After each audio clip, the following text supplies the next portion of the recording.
안녕하십니까, 우석주입니다. 오늘 다룰 내용은 근로기준법 제60조가 이상하다는 내용입니다. 기존에 말씀드렸던 대법원 판례 분석하기 2편, 1편 이 내용을 먼저 보셨으면 아무래도 내용 유추하시기가 굉장히 편할 수 있을 거라고 생각합니다. 그렇지 않더라도 이번에 대법원 판례에서 나온 연차 휴가에 대한 부분에 어떠한 문제점을 유발할 수 있는 부분이 있었는가라는 부분이 중요합니다. 기본적으로 대법원에서 그런 판례를 만들기 위해서는 모든 판례의 기본은 법조문입니다. 그 법조문을 어떻게 해석하느냐의 문제가 사법부의 몫이라면 그 법을 어떻게 잘 만들어서 문제없게 처리하느냐가 바로 입법부, 국회에서 해야 되는 일입니다. 그런데 이번 사태의 근본적인 문제를 일으켰던 바로 근로기준법 제60조 조문에 대한 부분을 설명드리도록 하겠습니다. 거슬러 올라가서 2007년도와 2012년도 그리고 2017년도에 근로기준법이 변경된 것을 이 화면에서 확인하실 수가 있을 것입니다. 가장 중요하게 변경된 부분은 바로 2017년 11월 28일 일부 개정 부분입니다. 여기에서 제60조 연차 휴가 부분에 제3항이 삭제되는 그런 일부 개정이 있었습니다. 그렇다면 이 3항이 어떤 의미를 가지고 있는지를 먼저 살펴보아야 합니다. 그 전에 2012년 2월 1일 근로기준법을 한번 살펴보면 제60조 연차 유급휴가에 대한 부분에서 1항과 2항 그리고 3항의 관계를 면밀히 살펴보면 그 내용이 확실해집니다. 1항에는 사용자가 1년간 80% 이상 출근한 근로자에게 15일의 유급휴가를 줘야 된다라는 부분과 2항에 계속하여 근로한 기간이 1년 미만인 근로자 또는 1년간 80% 미만 출근한 근로자에게 1개월간 개근 시 1일의 유급휴가를 주어야 한다는 조항을 볼 수가 있습니다. 그럼 왜 이런 식으로 1항과 2항이 존재하느냐라고 한다면 우리의 연차 유급휴가는 후불 개념이 강합니다.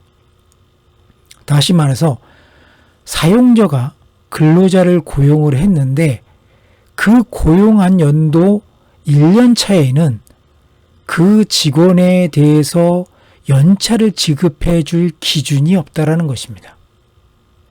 그렇다면 근로자는 1년 동안 꼬박 일만 하고 휴가를 전혀 사용할 수 없다라는 문제점이 발생할 수가 있습니다. 그렇기 때문에 2항이 굉장히 중요한 역할을 한다는 것입니다. 그런데 계속 근로를 하는 근로자 중에도 어떠한 이유에서인지는 모르지만 1년간 80% 미만을 출근하는 근로자가 있다라는 것입니다. 그런데 1년간 80% 이상 출근한 근로자가 받는 15일의 유급휴가를 그대로 80% 미만 출근한 근로자에게도 주는 것은 형평에 맞지 않다라는 논리에 의해서 1개월 개근 시마다 1일의 유급휴가를 주는 그러한 부분을 2항에 넣었던 것입니다. 그런데 1년 미만 근무한 근로자가 1년에 1개월간 근무한 1일의 유급휴가를 다 하게 되면 연말에 1년간 근로한 근로일수가 80% 이상임에도 불구하고 11일의 유급휴가만을 쓰게 되는 결과가 됩니다. 그렇기 때문에 이 2번을 확실하게 하기 위해서 3항이 존재한다라는 그런 얘기가 됩니다.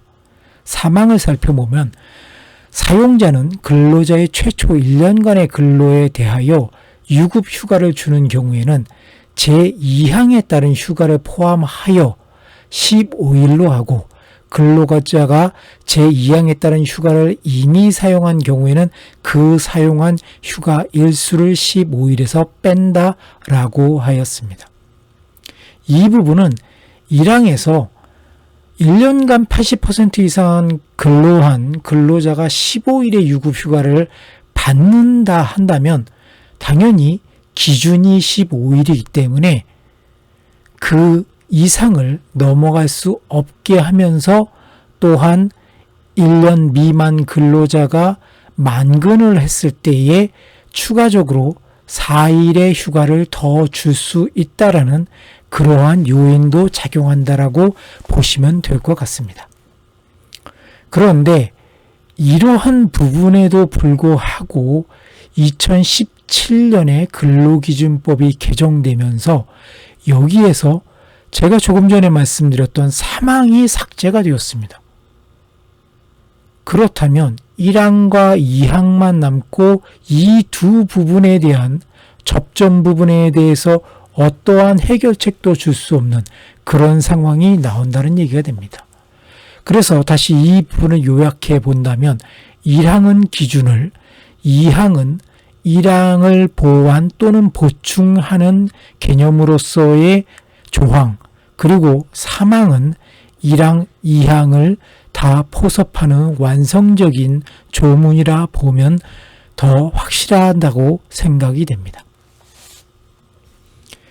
이 부분이 왜 문제가 되냐 하면 기존의 2001년도 근로기준법에 의하면 이때는 제57조의 월차 유급휴가라는 부분과 제59조 연차 유급휴가라는 두 개의 항목이 있었습니다. 월차 유급휴가는 사용자는 1월에 대하여 1일의 유급휴가를 주어야 한다. 제1항의 규정에 의한 유급휴가는 근로자의 자유의사로 1년간에 한하여 적차하여 사용하거나 분할하여 사용할 수 있다라고 되어 있습니다. 이 부분 때문에 연차 휴가 일수도 연 10일이었습니다.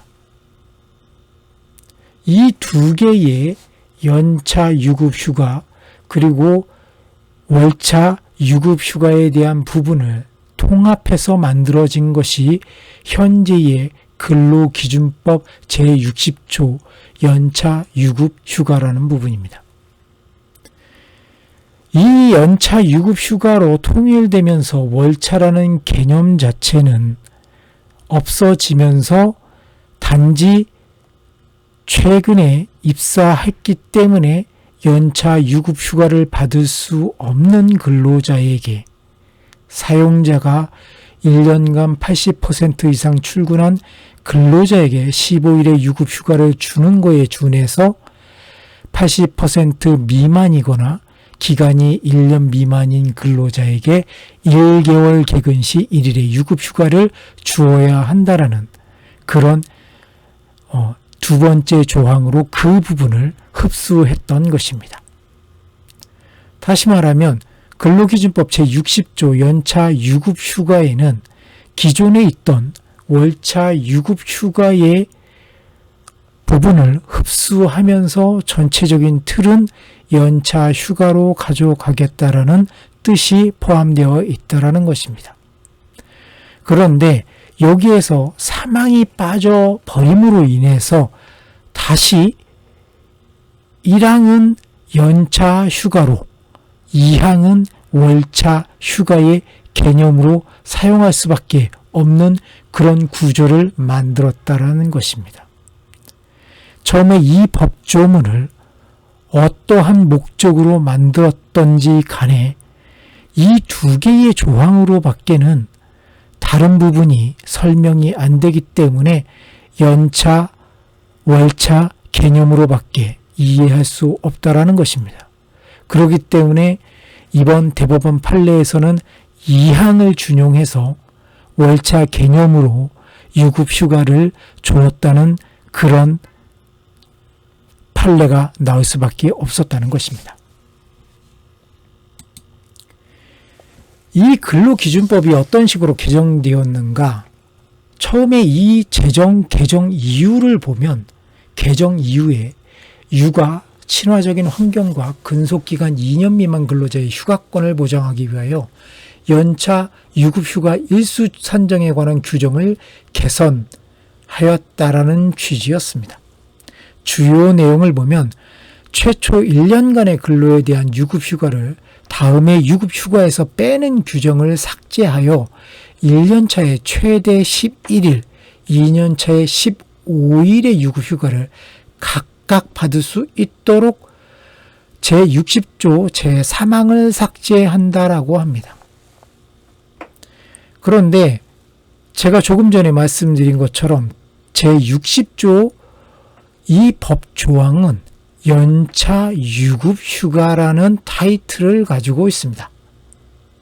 그런데 여기에서 설명은 1년차에 최대 11일, 2년차에 15일의 유급휴가를 각각 받을 수 있다라고 하면서 1년차는 월차 개념으로 2년차는 연차 휴가로 본다라는 그런 식의 해석을 하고 있다는 것입니다. 저는 개인적으로 이 부분은 입법자들의 착각이거나 착오가 아닌가라는 생각을 해봅니다. 법 조문은 토시 하나, 단어 하나가 완전히 다른 의미와 다른 결과를 만들어내기 때문에 허투루 넣거나 빼는 행위는 조심 또 조심해야 합니다. 만약 어떤 내용을 넣거나 빼려고 한다면 추가 내용과 조문 전체 내용과의 조화를 다시 살피고 또 살펴야 합니다. 법은 경제적 사회적 효과가 매우 크기에 숙고에 숙고를 거듭하고 여러 전문가와 상의 후 처리해야 문제를 최소화시킬 수 있습니다. 그럼에도 불구하고 라고 저는 생각합니다. 왜 이런 식의 처리를 했는가? 처음에 목적이 어때 했는가라는 부분은 차지하고라도 결과적으로는 누군가에게는 불이익을, 누군가에게는 과도한 이익이 갈 수도 있다라는 부분입니다. 그럼 연차 유급 휴가와 연차 유급 휴가 수당은 어떤 의미를 가지고 있을까요? 1년을 계속 근로한 근로자, 그래서 연차 휴가입니다. 근로기준법 요건에 해당하는 경우에 받게 되는 유급 휴가입니다. 근로기준법에서 연차 유급 휴가를 강제하는 목적은 무엇일까요? 그 내용은 정확하게는 근로자에게는 휴식과 재충전입니다. 연차 유급 휴가 수당은 지양해야 되는 부분입니다. 근로기준법 제61조를 보면 연차 유급 휴가의 사용 촉진에 관한 부분이 나옵니다. 왜 유급 휴가를 촉진해야 하는가라는 부분이 바로 휴식과 재충전이 유급 휴가의 주 목적이기 때문입니다. 그럼 사용자에게는 어떠한 이득이 있거나 또는 목적을 달성할 수 있을까요? 바로 미래 생산성 향상을 위한 재투자의 개념과 혹시 발생할 수 있는 인적 자원의 손실, 예를 들어서 번아웃, 이러한 부분의 가능성을 예방하기 위한 목적이 매우 크다 하겠습니다. 그렇다면 연차 유급휴가는 어떻게 부여하는 것이 합리적일까요? 여기서 중요한 것이 합리적인 휴가 일수를 정하는 것입니다. 연차 유급휴가에 대한 수당 청구권은 휴가를 쓰지 못한 어쩔 수 없는 상황에 대한 금전적 보상이며 연차 유급휴가의 주 목적은 휴식과 재충전에 있다는 부분을 명심해야 합니다. 외국의 사례는 국내와 비교하여 긴 연차 유급휴가를 주는 국가도 있고 국내보다 적은 일수의 연차 유급휴가를 주는 국가도 존재할 것입니다. 며칠의 휴가가 적정한가는 국가마다 또 기업마다 상황이 다르기 때문에 국가의 발전 상황과 휴가의 긍정적인 측면을 고루 살펴 판단해야 하는 내용이기에 여기서 다루기에는 매우 어려움이 있습니다. 그럼 2017년 법 개정, 시행 2018년 이전에 연차 유급 휴가로 책정된 일수는 어떻게 되는지 살펴보도록 하겠습니다. 바로 근거는 근로기준법 제60조에 의합니다. 재직 연수가 1년, 2년에 해당되는 경우에는 총 받을 수 있는 일수가 15일이고 만약에 처음 입사한 연도에 80%에 미달한 근로자나 아니면 계속 근로 2년 차에도 80%에 미달한 근로자는 11일의 휴가를 얻었을 것입니다. 그러나 원칙은 만근을 기본으로 했기 때문에 최고로 받을 수 있는 일수는 1년 차에 15일, 2년 차에 15일. 이거를 사용하는 그 기간에 따라서 어떻게 하느냐에 따라서 연차의 이름이 약간씩 변경되기 때문에 이 부분은 다른 부분들에서 말씀드린 부분들을 유추해서 아마 보시면 크게 어려움은 없을 것으로 생각됩니다. 여기에 나와 있는 재직 연수는 실질적으로 근무를 한 연수이기 때문에 이때의 휴가권이 발생되는 일수를 말씀드리는 거고 이것이 사용되는 것이 2년차에 사용될 것이냐 3년차에 사용될 것이냐 그거는 실무적인 부분으로 보시면 될 것으로 판단이 됩니다.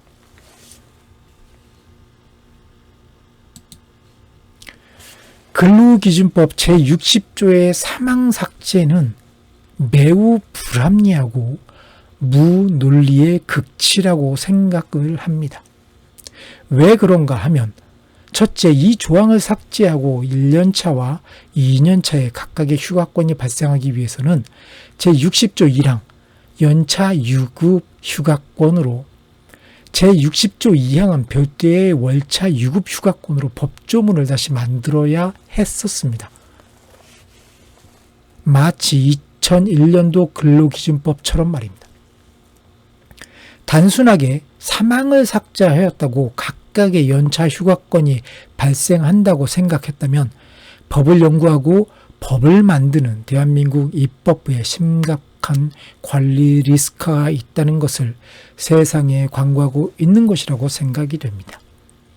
법과 현실의 괴리가 심해질수록 사회가 분열되고 혼탁해지는 것은 동서고금에서 흔히 볼 수 있는 현상입니다.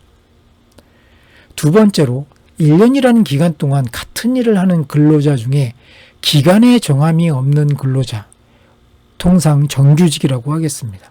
기간의 정함이 있는 근로자, 통상 계약직이라고 하겠습니다. 사이에 차별이 존재하게 됩니다. 이 부분은 대법원 2021년 10월 14일 선고에 의하면 보다 더 명확해졌다라고 생각이 됩니다.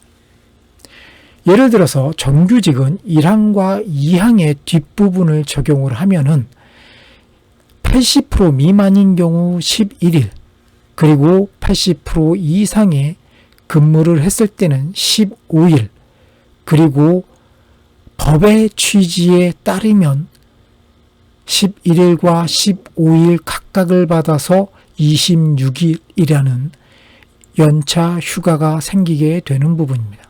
그러나 그 26일이라는 부분은 대법원에서도 지적하였듯이 25일이 상한선임에도 불구하고 26일이 나온다라는 것 자체가 문제가 있기 때문에 이 부분은 불명확이라고 표시를 했습니다. 계약직은 단지 제2항의 앞부분에 적용을 받아서 11일을 받을 수 있는 것이 기본인데 단지 계약기간이 1년 1일로 명시된 경우에는 15일을 받는데 이 15일까지 포함되면은 결과적으로 26일이 되기 때문에 이 15일을 온전하게 다 주어야 하는가? 아니면 11일에서 15일을 뺀 나머지 부분만 더 추가로 주면 되는 것인가? 라는 부분도 아직도 해결하지 못한 부분이 남게 됩니다.